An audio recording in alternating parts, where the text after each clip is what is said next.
Envelope budgeting is one of the oldest budgeting systems, and it's still one of the most effective for controlling spending.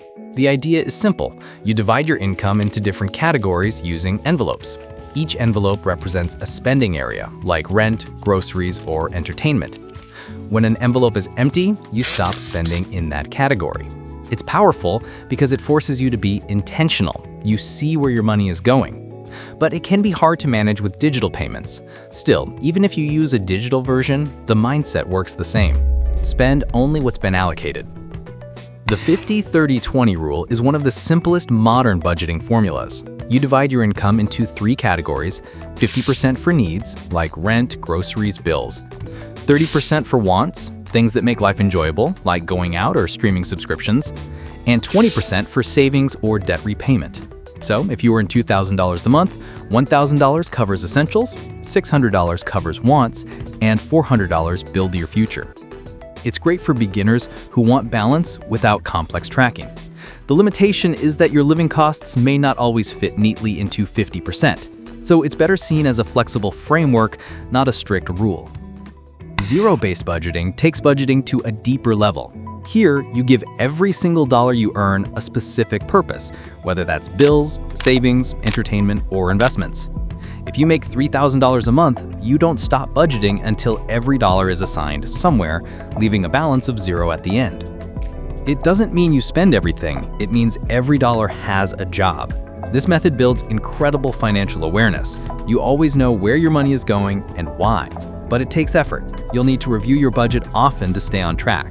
It's ideal for people serious about mastering their money. The pay yourself first method flips traditional budgeting upside down. Instead of paying bills first and saving what's left, you save before anything else.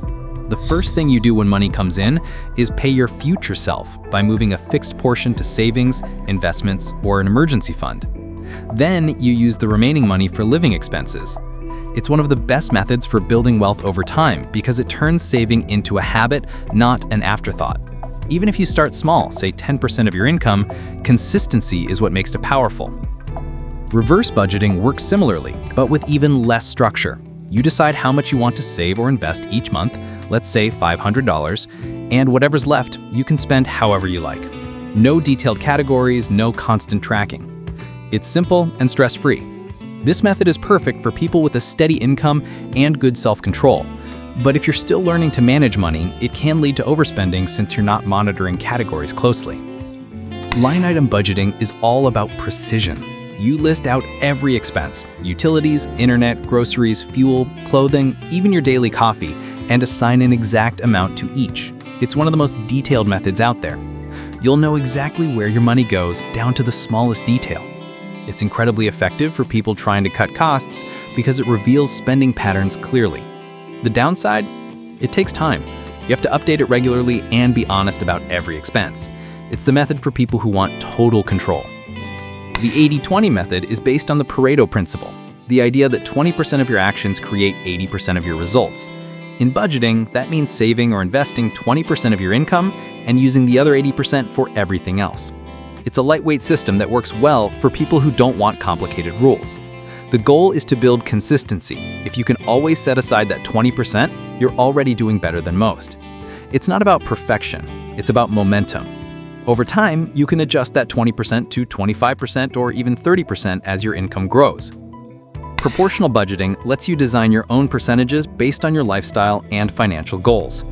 You might start with something like 60% for needs, 25% for wants, and 15% for savings. But someone else might prefer 70-10-20 or 40-30-30 if they're aggressively saving. It's completely customizable, which makes it one of the most adaptable systems.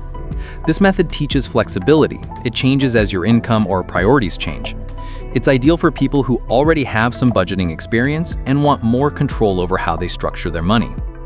Value-based budgeting focuses less on numbers and more on purpose. Instead of thinking, what do I have to cut? You think, what truly matters to me? You direct more money toward what aligns with your values, maybe travel, health, or education, and reduce spending on things that don't add meaning. For example, if you value experiences over possessions, you might spend less on clothes and more on trips. This method is emotional, not mechanical. It helps you align your money with your life goals. It's perfect for people who want their spending to reflect who they are. The priority-based or goals-first method starts with your goals.